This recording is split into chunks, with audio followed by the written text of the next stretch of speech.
नमस्कार दोस्तों, आज हम सुनते हैं प्रदोष व्रत कथा।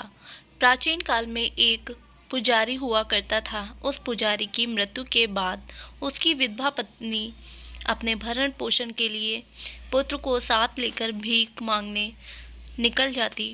सुबह शाम तक घर वापस आती। एक दिन उसकी मुलाकात विदर्भ देश के राजकुमार से हुई, जो कि अपनी पिता की मृत्यु के बाद दर दर भटकने लगा था। उसकी यह हालत पुजारी की पत्नी से देखी नहीं गई।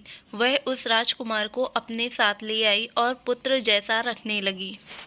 एक दिन पुजारी की पत्नी अपने साथ दोनों पुत्रों को शांडिल्य ऋषि के आश्रम ले गई और वहां उसने ऋषि से शिव जी के प्रदोष व्रत की कथा एवं विधि सुनी तथा घर जाकर अब वे प्रदोष व्रत करने लगी। एक बार दोनों बालक घर में घूम रहे थे। उनमें से पुजारी का बेटा तो घर लौट आया, परंतु राजकुमार वन में ही रह गया। उस राजकुमार ने गंधर्व कन्याओं को क्रीड़ा करते हुए देखा, उनसे बात करने लगा और उस कन्या का नाम अंशुमति था।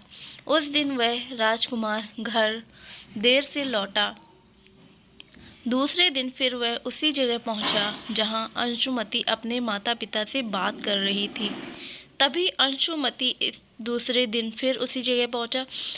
अंशुमति अपने माता पिता से उस राजकुमार को पहचान कराया और उनसे कहा कि आप तो विंध्यर्म नगर के राजकुमार हो, आपका नाम धर्मगुप्त है। अंशुमति को माता पिता को वह राजकुमार पसंद आया और उन्होंने कहा कि शिव जी की कृपा से हम अपनी पुत्री का विवाह आपसे करना चाहते हैं। उन्होंने राजकुमार से पूछते हुए कहा, क्या आप इस विवाह के लिए तैयार हैं? राजकुमार ने स्वीकृति दे दी तो उन्होंने दोनों का विवाह संपन्न कर दिया।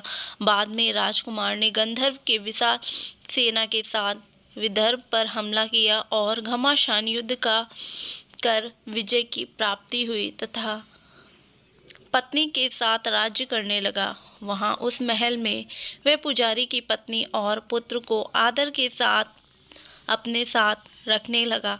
पुजारी की पत्नी तथा पुत्र के सभी दुख और दरिद्रता दूर हो गई।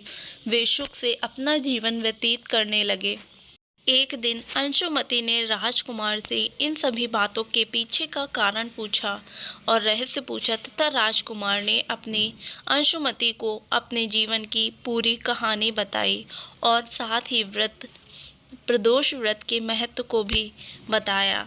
व्रत से प्राप्त फल से अवगत कराया। उसी दिन से प्रदोष व्रत की प्रतिष्ठा बढ़ गई, वह उसका महत्व बढ़ गया और यह व्रत जो करता है उसके जीवन का दरिद्र दूर हो जाता है, उसके जीवन के सभी कष्ट दूर करते हैं। तो प्रेम से बोलो हर हर महादेव।